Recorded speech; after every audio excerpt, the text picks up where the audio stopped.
Authors Over 50, Writing in Life's Sweetest Third. Authors Over 50's weekly podcast celebrates writers and their journeys to publication. Writing after 50 is a whole story on its own, so let's skip to life's sweetest third and talk with authors about their journey from pen to publish. Welcome. I'm Julia Daly, your host, and I invite you to listen to interviews with writers who've achieved their goal of publishing a book just later in life. We've seen award lists for under 30 or under 40, but I've yet to see lists for those who've achieved a significant milestone of their own, launching a new career and publishing their first book after the age of 50. We will hear about these authors' inspirations, struggles, strategies, and the smell of that first book.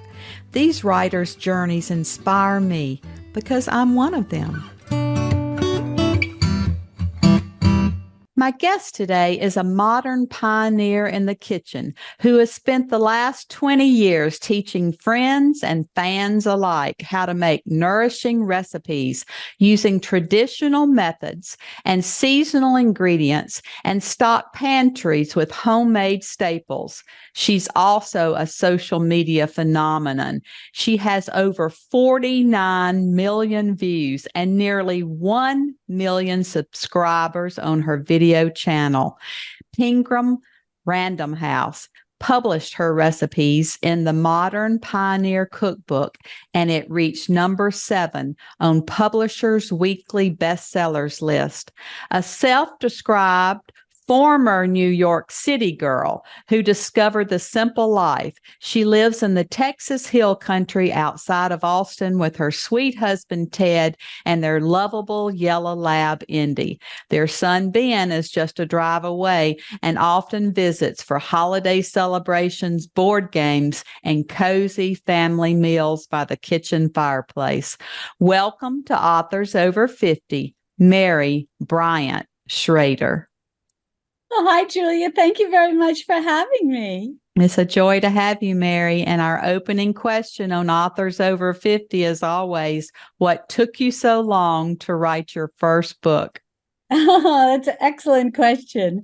Well, when I was 64 years old was when I was contacted by Penguin Random House. At the time, I had not thought of writing a cookbook. About my journey to really with all of this regarding my YouTube channel, Mary's Nest, started quite a long time ago. Our son, who's a grown man now, Ben, was diagnosed with dyslexia and was very severe. And back then, the schools did not have any type of remediation programs. And so everyone, including the school, recommended that I homeschool him and get him private reading therapy because he was going to need one-on-one. I had no idea what to do, but I forged ahead. We got a reading therapist for him, and I found a social circle of other moms who were homeschooling. And it was very small back. This is a long time ago. And it was, it's very popular now, but wasn't back then. And I was an older mom. I had my son in my early 40s. And all these other moms were quite a bit younger than me. And a book called Nourishing Traditions by Sally Fallon, now Sally Fallon Morell, had been published. And it was all about very traditional foods. Your bone broth, cultured dairy, ferments, sourdough. And these younger mothers were fascinated with all of this cooking. And they said to me, Mary, you know how to make these foods, because we had talked about this in the past. And my mother is 98 years old and going strong, which is beautiful. And she had taught me how to make all of these things. So they said to me, you need to teach us. So I said, okay. So everybody started coming to my kitchen on Saturday morning. The dads would take the older children, the mothers would bring their nursing babies, and we would just start, at the very beginning, how to roast a chicken, how to make chicken bone broth, and the journey began. And then other mothers were inviting me to their kitchens, and this went on for years and years and years. I always did it free. I was very excited that people were interested in keeping these skills alive, because I'm very passionate about it. I don't want people to lose these skills, to lose how to make these traditional foods. I think it's very important. It's not only good for our personal nutrition to eat real food and to prepare it properly so that we digest it properly, absorb nutrients properly, but it all boils down to what our ancestors did, which brings us back to a very popular topic today: stop wasting food. And you really create a no waste kitchen when you create a traditional foods kitchen. And so this I always felt very strong about, and I would teach this. Well, when my son went off to college, he and my husband said, gee, you're really good at teaching these classes and you're very passionate about it. You can put videos on YouTube. And I thought, that's fantastic. I can reach a broader audience and help other people learn. So initially, my plan was I would just do 15 videos of teaching these basic things: bone broth, cultured dairy, so on and so forth. Well, I never anticipated there would be so many people interested in learning how to make these foods. I figured there was this subset of society, but not the way that it blew up. And then when we went into the pandemic, it even blew up more. People were so interested in learning how to make real homemade food, from scratch and properly prepare it. And before I knew it, it was, every month, 10,000 subscribers, 20,000 subscribers. People were really, and excuse the pun, but they were hungry for this type of information. And I couldn't be happier. And so I just went along teaching my videos, and my videos are full-length classes, because many are an hour long, because they're really dedicated to the beginner. And, I then eventually I had Facebook, again, just Mary's Nest, Instagram, Mary's Nest. You get into this whole social media experience, and always just forging ahead on YouTube. So writing a cookbook, yes, that would be wonderful. But anybody who is on YouTube knows it becomes a full-time job. And so you just focus and think about the videos and continuing to teach. I also have a website by the same name, Mary's Nest, where people can go and read even more detail in my blog posts. They can print out the recipe. I have all types of handouts for stocking the traditional foods pantry. So there's a lot of work, and I really have the heart of a teacher. And so I'm extremely thorough. Well, last year I get an email, and you get a lot of emails. We all know that, and a lot of spam, a lot of scam, as they say. And I get this email, and this man is saying that he's from Penguin Random House, and they would like me to write a cookbook for them for their DK imprint. Now, DK, we use those books. They're beautiful. The DK Eyewitness books, we used during our homeschooling years. And so we love DK. And it almost seemed a little too good to be true. And I said, no, some man from a big publishing house is not going to contact me out of the blue and ask me to write a cookbook for them. No. This is a scam. And my husband, who has a very good understanding of technology, looked at the email and said, no, that's a legitimate email. And I was in a little bit of a state of shock. And I looked him up on LinkedIn, and sure enough, he was who he said he was. So I called him and I said, please forgive the delay. I figured you were like a scammer. And we had a good laugh about it. But that's how it all started. And here I am, 65 years old, and I have this wonderful book, which, it's so much more than a cookbook. It's really a manual for creating a traditional foods kitchen. And I walk the reader through step by step, a lot of detail. And the best compliment I ever received was from my editor, who said he's never worked on a cookbook like this, that it was really unique. And that really brought a lot of joy to my heart, because that's what I wanted. I didn't want just a book of recipes. I wanted a manual that people could put on their bookshelf and always be able to pull off. I joke because, as I mentioned the book earlier, Nourishing Traditions by Sally Fallon, I always tell people it's my dream that my book will be next to hers on your kitchen bookshelf, always there to pull off and have as your manual walking you through this traditional foods journey. Well, Mary, that's just an extraordinary story because so many of us who write have been sending out query letters for years to Big Five publishers, and you are sent an email from one of them out of the blue. You never even had to send a query letter.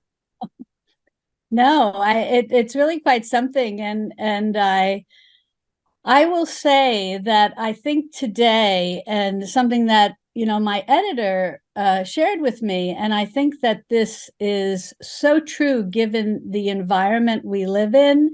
I know a lot of people have a love-hate relationship with social media, but I really think today, if you want to write a book, or if you're writing books and maybe you're self-publishing and you want to get noticed by a big publishing house and go that route, you need to develop a social media presence.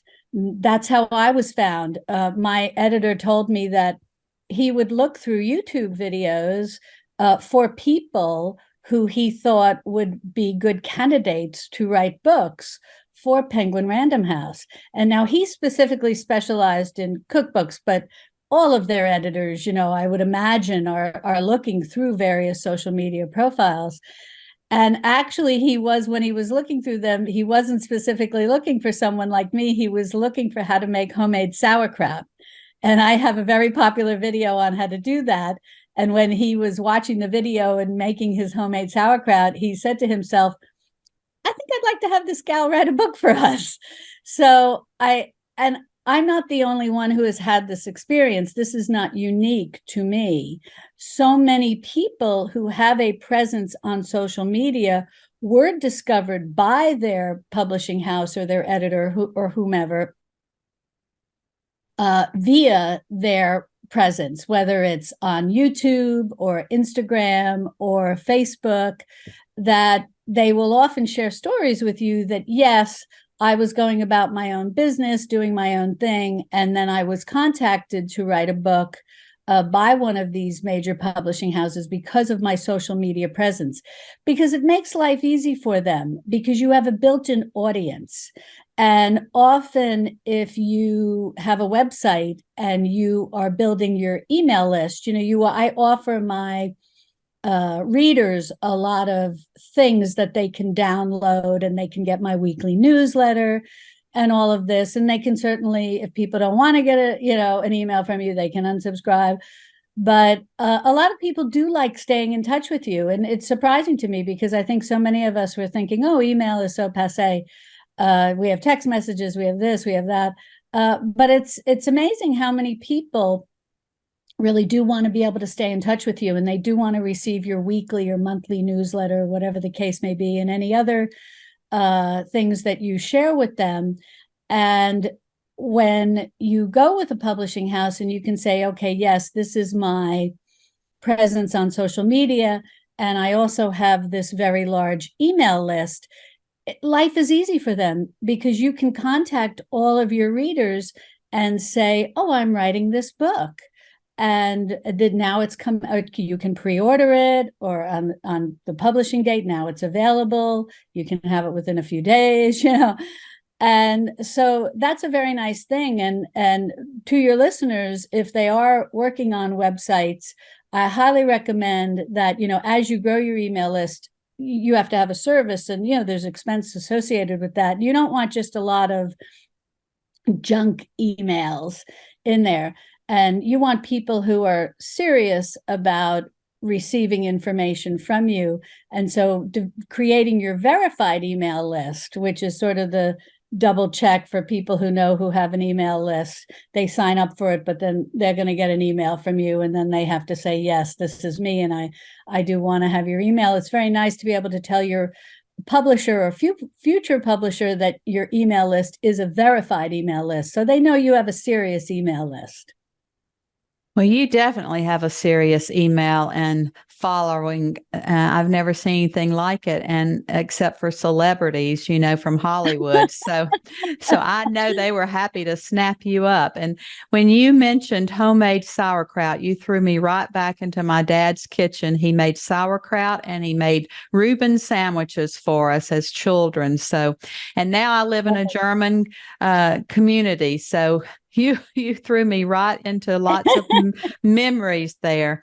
But you call yourself a former New York City girl. And I just want to know who inspired you or taught you to cook. Well, it was my mom. How my life transpired basically was I grew up in a suburb of New York City. I eventually went as an adult to live and work in New York City, but we grew up in the suburb that just, bordered New York City. And I often joke because my father was from Jersey City, but he had the heart of a country boy. And one day he decided that we needed to move to the country. And all this meant was moving from the southern part of our county that bordered New York City to the northern part of our county. But in the northern part of the county, they bought a house with a couple of acres. And my mother was a good egg. She went along for the ride. They were married over 60 years. My dad passed away a few years ago. But as I shared, my mother is 98 and still doing well. And my mother knew how to make all these things. She had grown up in the suburbs of New York City, which in the 1920s and 1930s was basically, to a certain extent, rural. They had a house with a garden and an apple tree, but then up the street might be a farm where someone had eggs or some raw milk or whatever the case may be. And just growing up in that time period, my mother knew how to make everything homemade. It just was the way people did things. And so as I was growing up in our little house on these few acres, my mother was teaching me how to make all of these foods, because she referred to them as the gentle arts of domesticity and felt that it was very important that I knew how to make these foods so that I would go on to grow up and get married and be a wonderful homemaker, good wife and mother. But as you and I are probably, similar age, you grow up in the 1970s and you're a liberated woman.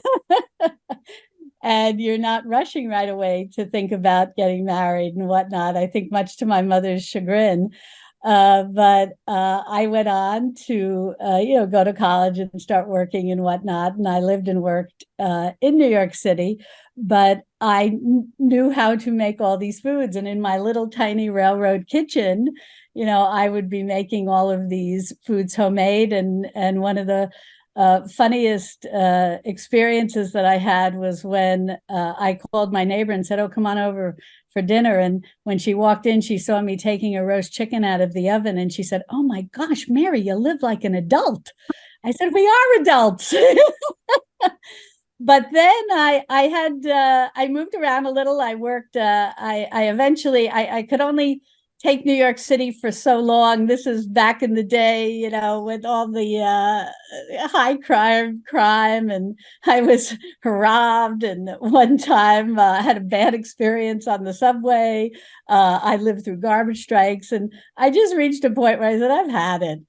And so I moved to the Washington, D.C. area, worked there for a while.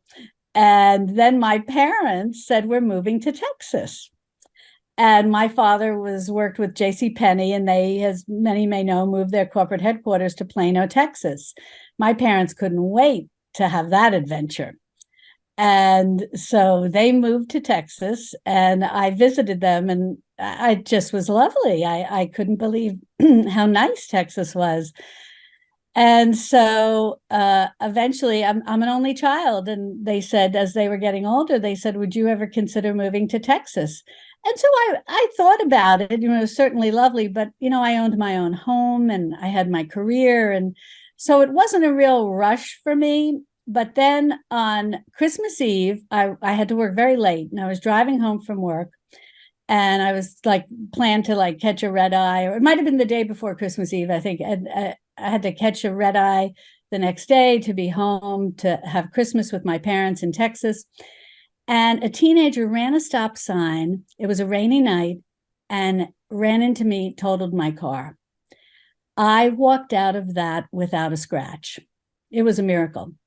I'm sitting on the curb in the rain, waiting for the cops, waiting for the tow truck. The teenager was fine. She was crying. She actually came home with me because she was too afraid to tell her parents. And I had to call her parents. It was a whole fiasco. But sitting on the curb in the rain, I thought, oh my goodness, I'm getting older. I can't remember the last time I went on a date. I have no life. All I do is work. I'm going to Texas. And it was funny because when I went in and told my boss, okay, I'm putting my house on the market, after I got back from a few days spending Christmas with my parents, who were thrilled at my announcement and also grateful that I was okay after the accident. And I said to my boss, I lived in the Virginia suburbs and worked in Washington, D.C. And I said to my boss, I'm moving. She said, where, Maryland? I said, not exactly. To Texas. And she would call me periodically and say, okay, are you like over the cowboy thing and you're coming back? The impressions people have of Texas. It's very cute. But I never went back. And my parents said, gee, you're not married and you're single, and we don't really feel like doing the Christmas tree thing. How about we go on a cruise and you can come with us? So I said, okay. We go to the airport to fly to I believe it was I can't remember. I think we were getting the cruise ship maybe in New Orleans area. I can't remember exactly, but who do I meet at the airport? A very nice Texas man. We go on a date. 7 dates later, he proposes and we get married. Mary, that's a great story. My mother couldn't be happier. She probably said if it weren't for us taking you on this cruise, you'd never be married. I know, exactly. It's very cute. And what makes the story even more charming is here I am, I'm a grown woman and got married a little later in life.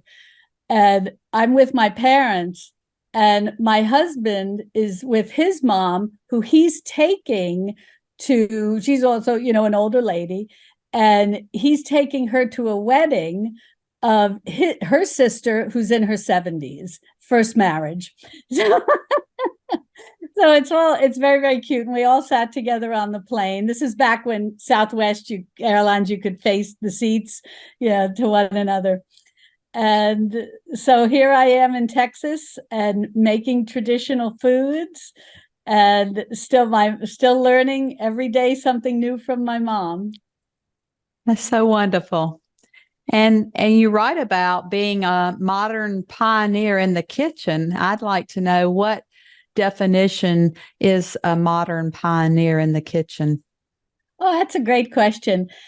Yes, what I like to do is focus on learning from our ancestors. And really from our ancestors, it doesn't even have to be specifically the pioneers here in the United States. This is a worldwide concept of traditional cultures making traditional foods and properly preparing them. And what I like to think of today, no matter where you live in the world, you can be a pioneer in the kitchen. There are pioneers like the people who went across the United States in covered wagons. There are pioneers in technology, that we often use that term, oh, he's a pioneer in this or she's a pioneer in that, when we talk about all the modern things that are going on in our world today. But I like to really just bring it home, make it very small, make it very attainable, and say, we're modern pioneers, but we're modern pioneers in the kitchen. We're bringing back traditional skills, we're making traditional foods, and we're keeping the concept of making traditional foods alive. We're continuing and we're teaching, and we're not letting these skills be lost. But we're modern. We can live anywhere. Yes, you can certainly live in the country, but you can live in the suburbs. You can live in the city like I did.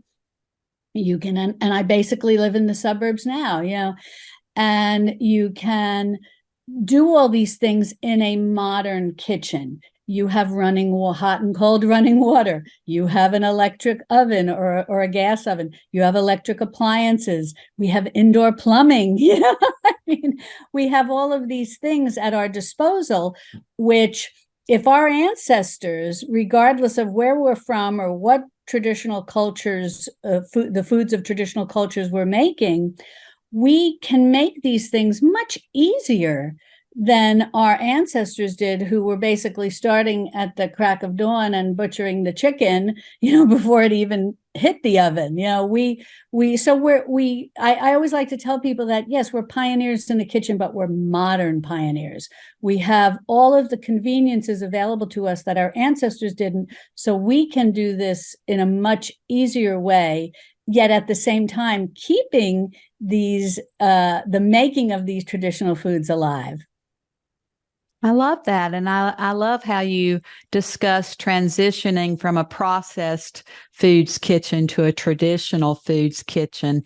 And you describe your cookbook as a manual or a roadmap rather than just a typical cookbook filled with recipes. So I'd like you to read from your book and give us a passage to give us a taste of what your book sounds like. Oh, certainly, I'd be happy to. Yes, that's something that's very important to me because so many people are new to making traditional foods. And I'm just going to move back ever so slightly. I don't want to bang the table and make too much noise. But this is a journey. And I'll never forget, this is years ago, I used to be in a Yahoo group, remember, before Facebook. And there was a girl, and she was writing this passage. It went on and on and on. There were no periods, no capitals, and you could almost feel like she was crying when she was writing this. And I never want anybody to feel overwhelmed. This was not my group. It was just some other group I was in. I never want people to feel overwhelmed. And she was like, I can't do this. I can't. Sourdough started. Oh, my gosh. And she had young children, and on and on and on. And the people in the group were giving her advice, but the advice was complicated. And I felt so sorry for her. I said, just roast a chicken, throw in some carrots, some onions, and a potato, call it a day. This takes years. This is a journey. Don't try to do all this on day one. And it was very cute because she said, oh, thank you for giving me permission. I said, you don't need permission from anybody. Just do what you want to do. So when I wrote this cookbook, that was my desire, to make this a journey for people who want to leave a processed foods kitchen behind, who want to create a no-waste kitchen, and who ultimately, while on this journey, want to be able to make traditional foods. And they want the transition to go smoothly. So, for example, in my chapter called The Home Baker, I start people with a quick bread. It's okay to use baking soda and baking powder. Then I move people to an easy sandwich bread that's similar to the one you do in the plastic wrap, so that people, if you've never baked before and someone says, okay, we're making sourdough starter and we're making sourdough bread, they're going to be overwhelmed. Sourdough can take years to really get the hang of it.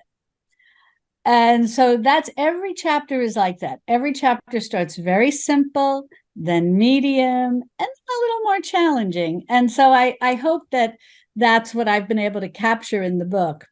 And so what I say here is, and I do want to say, this is something that you will really appreciate, as will your listeners.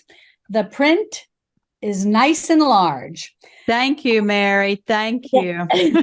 Cookbooks today, I don't know, sometimes it's light and it's small. And when they first showed me, the lady who did the layout was just amazing. She created it's just such a pretty book. Yeah. DK, of course, they do such a nice job. But it was funny because when I saw the first layout, I said, oh my gosh, it's so small. And she's a younger woman. And I said, I think we need to make this a little bigger. And she did such a great job. So I really am great. And I've been getting so many reviews from people who go, thank you. I can read it. But I have, there's various chapters that I go through. And chapter 1 is really a lot of there's a lot to read, for people who are new to this journey, and I'm hoping that I help them with that. And so the name of that chapter is called The Modern Pioneer. And I say often when we hear the term modern pioneer, we think of people who leave city life behind and set up an off-grid homestead in the wilderness. Or maybe we think of individuals who are innovators, bringing new technologies to the forefront. Being one of these modern pioneers might not be attainable for most of us, but there is a facet of modern pioneering that most of us can experience, and that is becoming a modern pioneer in the kitchen. We live in a very fast-paced world that runs on internet time. And since so many of us are often in a perpetual state of rushing around, it can be easy today to find ourselves reaching for expensive, preservative-laden packaged convenience foods at the grocery store or running through the drive-through line at a fast food restaurant. If at times we feel overwhelmed with life, it's certainly understandable. In many ways, having a stress-filled life is nothing new. I can remember my father feeling overwhelmed at times about what he called the rat race. His days consisted of very early mornings commuting into New York City by train, and then a long walk encompassing many city blocks to the office where he worked, no matter what the weather was like. During the winter months, he often referred to his long walks as bone-chilling. There was even a comedian who made a joke about it all. When asked how the rat race was going, he responded, "The rats are winning." However, we can still slow down, at least in the kitchen, when it comes to preparing our meals. We can learn from our ancestors and follow in their footsteps to simplify mealtime by preparing foods in traditional ways. We may lead busy lives, but our ancestors were busy too. They had none of the modern conveniences we have, so their days were often filled with hard physical labor from sunup to sundown. But they had to eat. Yes, making traditional foods takes time, but it is often simply just that, time. With traditional techniques, time does much of the work for you. So there is not much additional work on your part. Bone broth will simmer for hours, sourdough takes time to rise, vegetables take days to ferment, dairy often takes a day or more to culture, and whole chickens roast slowly. That's okay, because once you take a few minutes to set the preparation of these traditional foods in motion, you can move on to other tasks. Maybe the task is simply sitting down, taking a deep breath, and basking in the knowledge that you are making wholesome and nutritious foods that are considerably more nutrient-rich and more affordable than anything you can buy. By starting out with real food ingredients and their proper preparations, you'll know that you are able to make a complete and nutritious meal that honors your traditional foods kitchen. That's lovely, Mary. I think that's so inspiring to all of us, but especially those of us who lived in those times where our grandmothers and mothers did, take time to make nutritious meals for us. And now it seems like our young people just grab something on the go, and that's so discouraging. Yes, it's very easy to become discouraged when people start telling you, oh, you should be making things homemade. You shouldn't be wasting food. You shouldn't be going through the fast food drive-through or constantly having, what is it today, like, these food delivery services. It can be very overwhelming, especially for younger people who may not even have ever learned how to cook. And so when you say to these younger people, all righty, come on, you got to cook your meals, they're like, are you kidding me? I work 80 hours a week or, whatever. I don't have time for all of this. And so that's really what I wanted to inspire them with this manual, and also with my Mary's Nest YouTube channel, is that I wanted people to know that you don't do this overnight. You don't pull every single processed food out of your pantry overnight. You don't stop buying some prepared foods at your grocery store overnight. You start small and you try your hand. And I often tell people, because they're like, roast a whole chicken, I have to touch the chicken. And I say, put on disposable gloves if you're not comfortable, and then just plop it down into the roasting pan. You don't even have to truss it, nothing like that. It's going to cook just fine. And then after people do it, I think it's so cute because they will send me pictures, because we have a Facebook, in addition to the Facebook page, we have a Facebook group where people can actually put in pictures, and they're so cute because they're like, I roasted a chicken for the first time. And they're like, it wasn't that hard. I just stuck it in the oven and 350 degrees Fahrenheit. And depending on the size of the chicken, 2 hours later, we had this great meal. So that's and I always tell people, this is a journey. This is going to take you a year or 2 years till you feel you have the type of traditional foods kitchen you want. And might you not make everything? Definitely. You may not like homemade yogurt, that you may not even like yogurt, that might just not be something that you eat. You may have a resource, a bakery nearby where you can buy your sourdough bread or your sprouted grain bread that they sell today at the grocery store for an affordable price that you have decided works well for your schedule. Yeah. This is what I always try to make very clear to people. You don't need to do everything. You don't need to be perfect. We're home cooks. We're not running a restaurant. We're not running a bakery. We don't need to be perfect. Just do the best you can and make what you want to make. And what I tell people is that over time, what they find is that as they make food homemade and they find they feel better and their digestion is better. Today, so many people, indigestion, GERD, reflux, all these things, they find, even in young people, they find that their symptoms are subsiding. And they're like, wow, this is really nice. And the next thing they know, they find they're saving money. And they have a little more money to either buy better foods, like say maybe a pastured chicken, or to use their money for something else, maybe some particular equipment they want to buy for their kitchen. It's very cute to watch this process. I've been on YouTube now 5 years, and it's been such a delight watching this process with my viewers. And it's very cute because they'll say, oh, I've been with you from the beginning and look where I am now. And I recently had a book signing at the local public library, community library here in Lakeway. And it brought me so much joy that there were young people in the audience. And they were often married with a baby. And they wanted to get started on the right track. They wanted to be able to make home-cooked meals. And what I really loved was they had their husbands with them too. And the husbands were young. These people are in their 20s and they're all on board. And it just really warmed my heart. And so that's, I always tell people, it's a journey. Don't rush. You can do this. And in a few years, it's going to be a very streamlined, easy, attainable system for you.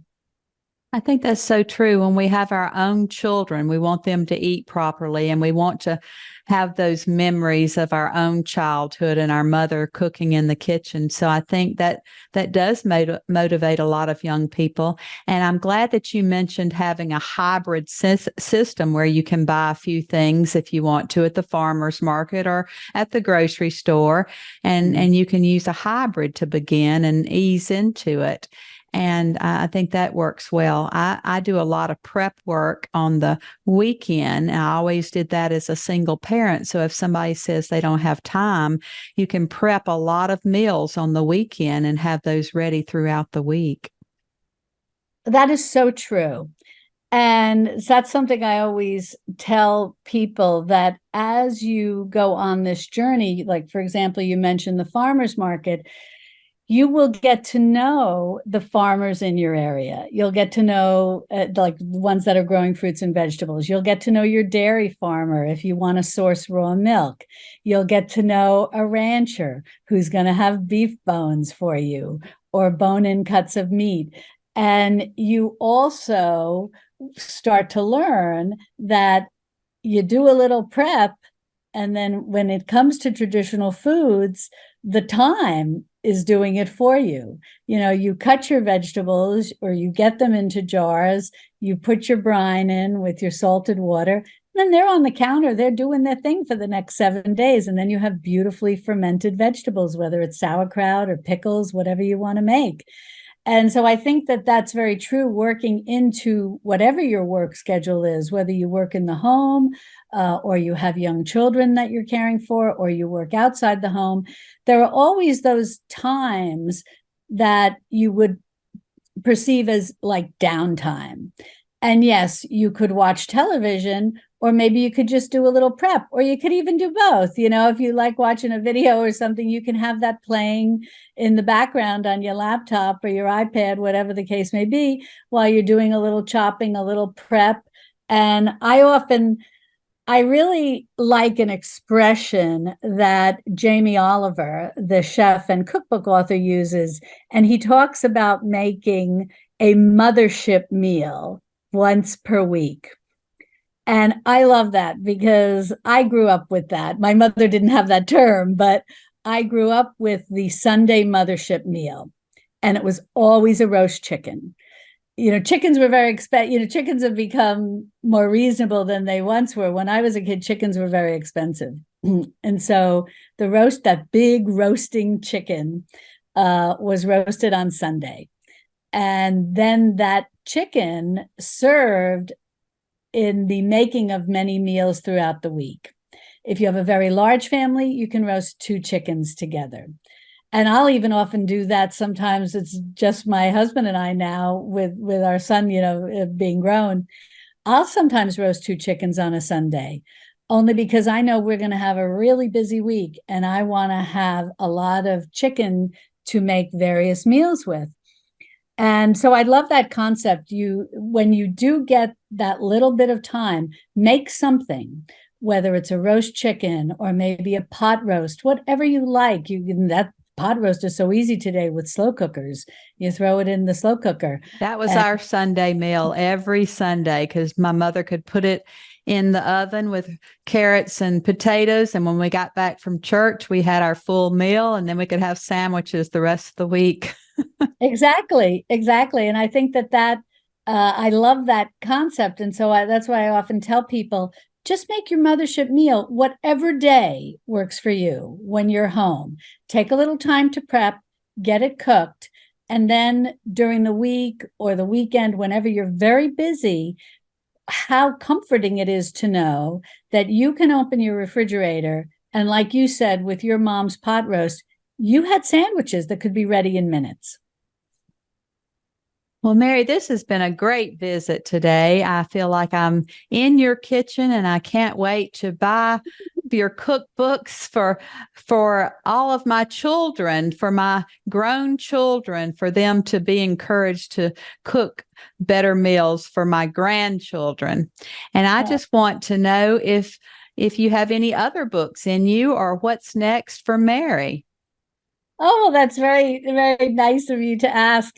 Yes, I look forward to continuing making videos for my Mary's Nest YouTube channel. And I really do look forward to, now I have got the book writing bug, I guess you would say.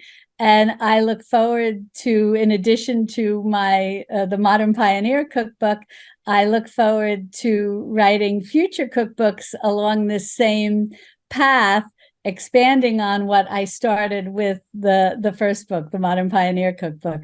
So hopefully Penguin Random House will give me that opportunity. I'm sure they will, and I can't wait to have it in my clutches. I'm going to order it right now. And and we just appreciate so much your being with us here today. And we're excited now to say you're one of our authors over 50. Oh, thank you so much, Julia. It's been an absolute joy being here with you and your listeners. Thank you for joining us today. Please look for Authors Over 50 every Thursday when we will have conversations with accomplished debut novelists over the age of 50. Please subscribe and share with a friend.